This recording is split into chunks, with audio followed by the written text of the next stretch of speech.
Hello, comme tu peux le voir sur mon profil, je m'appelle Rachel, j'ai 22 ans et je suis en section vidéo dans une école à Bruxelles.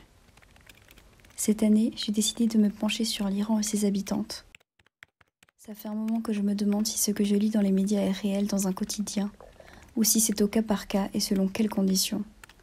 Statut social, origine, religion, famille. C'est pourquoi j'aimerais découvrir le quotidien type de différentes femmes là-bas. Est-ce que tu serais d'accord de répondre à quelques questions concernant ta vie là-bas ? J'espère que je ne suis pas trop frontale. Tu as le droit de refuser. Merci beaucoup.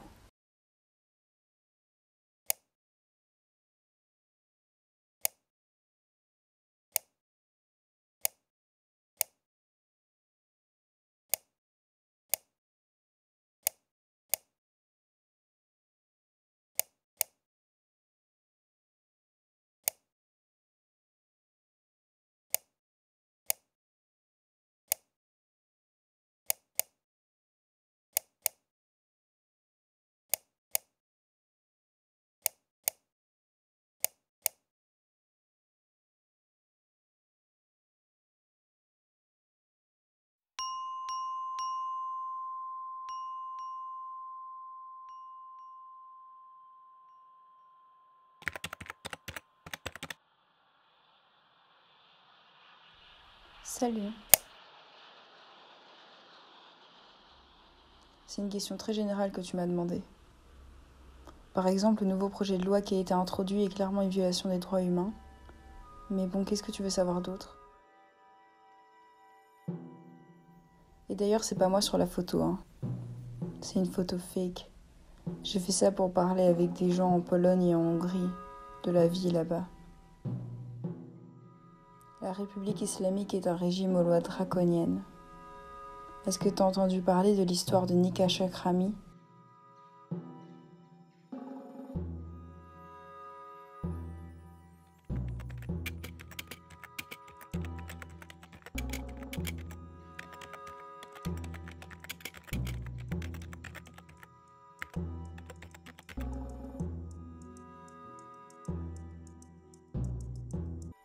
Je peux te parler de cas et de choses qui sont arrivées ici. Par exemple, des meurtres en série de réformistes politiques. Faire des documentaires n'aide pas beaucoup. Les droits humains sont vraiment un joker au mieux.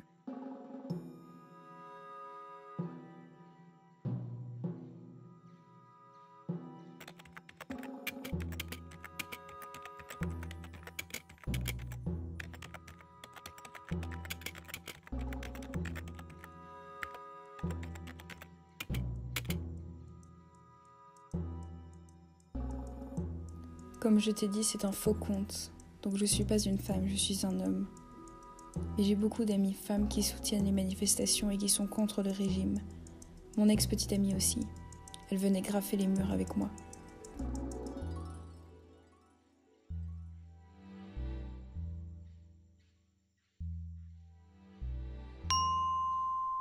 Je suspecte que tu es du régime. Désolé, pas intéressé.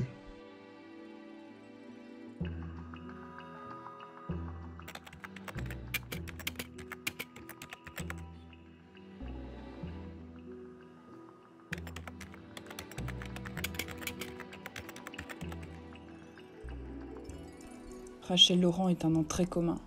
Tu demandes mes renseignements personnels au lieu de rechercher des renseignements utiles. Tu demandes mon opinion et des informations sur les femmes en Iran, sur le régime et tout le reste. Pourquoi as-tu besoin de portraits de femmes iraniennes dans ton projet quand tu sais qu'il y aura des problèmes pour ces femmes ? Tout ça, je n'y crois pas. Ton profil Facebook a été créé en janvier de l'année dernière.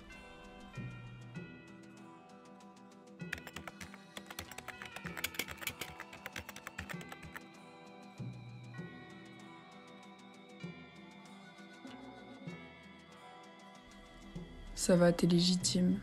Tu veux qu'on parle sur Facebook ?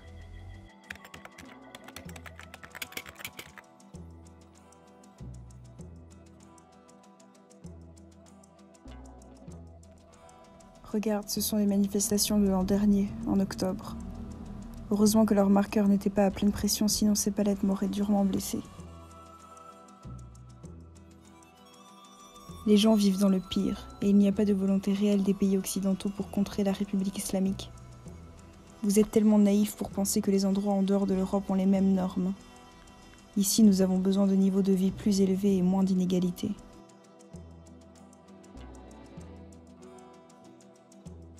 Il existe des policiers anti-manifestations qui tirent sur les fenêtres et sur les gens. Malheureusement, le peuple n'a pas d'armes pour les combattre. Il y a beaucoup de belles choses qui ont été détruites par notre régime. Des vies, des lacs, des forêts. Les jeunes essayent désespérément de vivre. Les choses paraissent normales si tu es de la classe moyenne et supérieure, mais c'est à peu près tout. Tôt ou tard, tu vas être affecté. Si tu es une femme et que tu pars sans foulard, tu risques une amende. Je ne peux pas avoir un emploi et un revenu décent malgré le fait que l'Iran soit le 5e pays en termes de ressources naturelles.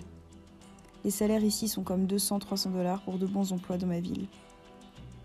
Par rapport au domaine de l'art, tu ne peux pas avoir une galerie et afficher ton art qui ne respecte pas les lignes directrices. Je voulais partir en 2017 avec un visa étudiant, postuler à une université bon marché en Hongrie, mais les sanctions nous ont frappés, et mes économies sont devenues si dévaluées que je ne pouvais pas. Certains trouvent un passeur pour les emmener dans un pays européen. À l'époque, sous le Shah, nous pouvions visiter toute l'Europe sans visa.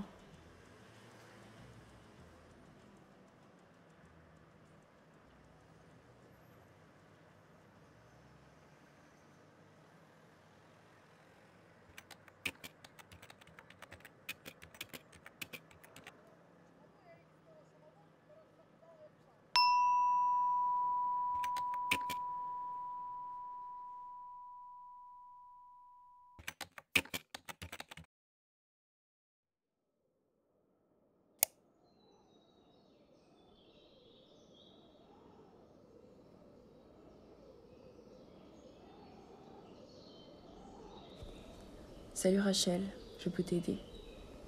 Je m'appelle, j'ai 32 ans, je suis née et je vis à Téhéran. J'ai fui ma famille car elle ne me rendait pas heureuse et ne savait pas comment se comporter avec moi. J'ai alors changé ma vie en allant étudier la littérature française à l'université. Ensuite, j'ai étudié le tourisme et le voyage. À présent, je suis la patronne d'un petit hôtel à Téhéran. J'adore mon travail et j'adore mon pays. Ce que tu entends dans les nouvelles à propos de la liberté de vie en Iran n'est pas vrai. Il y a de la fausse propagande de la part de l'Europe.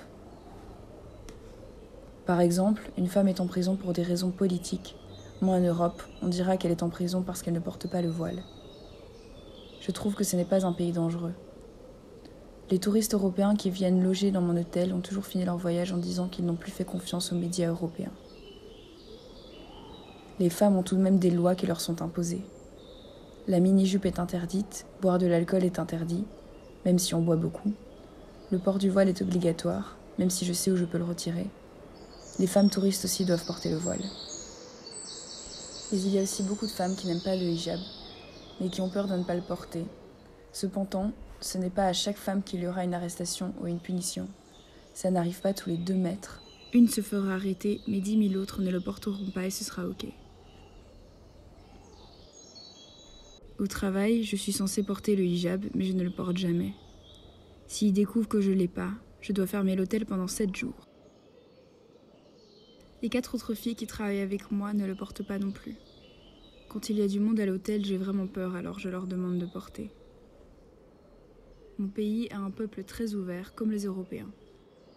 C'est notre gouvernement qui est fou car il utilise beaucoup de violence. Si tu savais combien de jeunes sont morts. Je suis très en colère contre le gouvernement et je ne suis pas fan de lui, mais il y a aussi beaucoup de mensonges sur mon pays. Je peux même te dire que les Iraniens ont des rapports sexuels sans mariage. La liberté n'est pas comme en Europe, mais on peut voyager, aller à des concerts, sortir tard le soir. Ici en Iran, les femmes peuvent divorcer et ne veulent pas se marier ou avoir des enfants si elles veulent. Elles se battent tout de même pour leur liberté.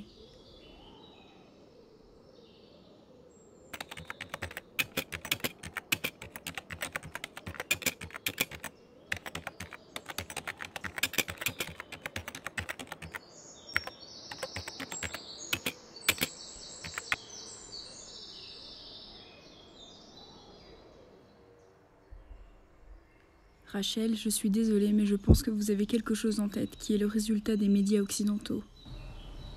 Il y a quelques Européens en Iran en prison.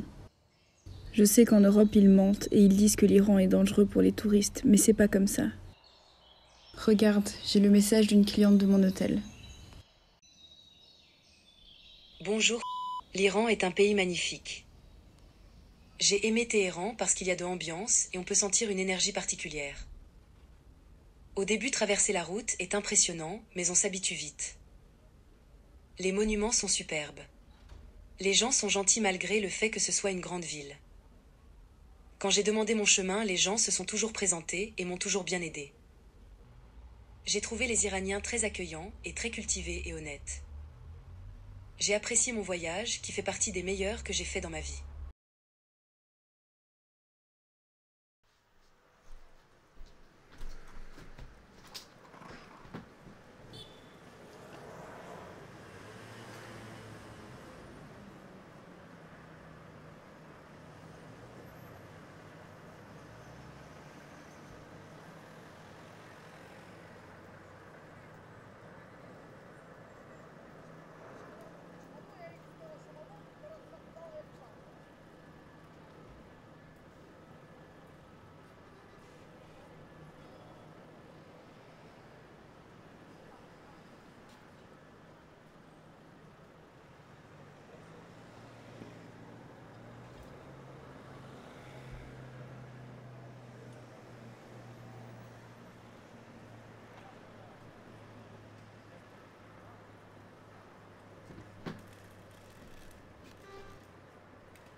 Salut Rachel.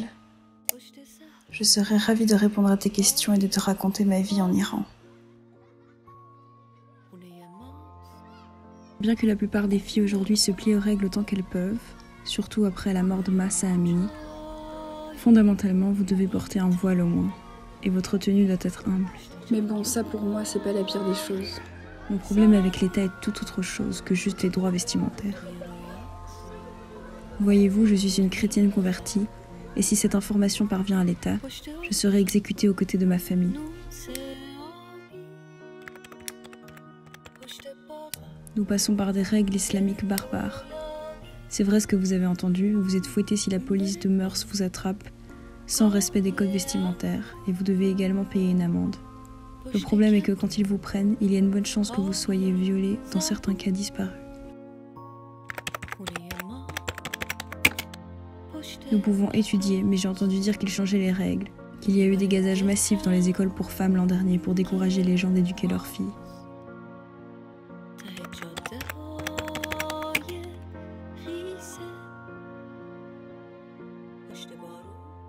La majorité des gens ici sont des athées, mais vous ne pouvez pas être un apostat dans l'islam, sinon ils vous pendront.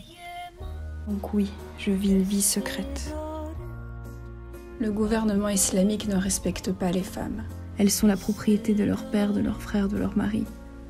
Ils peuvent vous tuer et même pas aller en prison car c'est considéré comme un meurtre d'honneur. Tu me demandes d'où je viens, mais je ne peux pas te partager ma localisation exacte parce que c'est un dangereux risque pour moi. Je peux te dire que je viens du sud de l'Iran. Je ne veux pas que mes parents découvrent que je suis chrétienne et qu'ils m'obligent à porter le hijab ensuite. J'ai quitté l'université à cause du hijab. J'aimerais vivre seule, mais ici ce n'est financièrement pas possible et c'est assez dangereux pour les femmes. N'hésite pas à me poser plus de questions si tu as besoin de plus de réponses.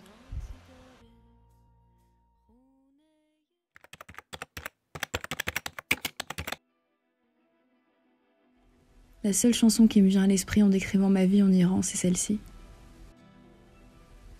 C'est ce que notre chef dirait s'il était honnête sur ce qu'il fait.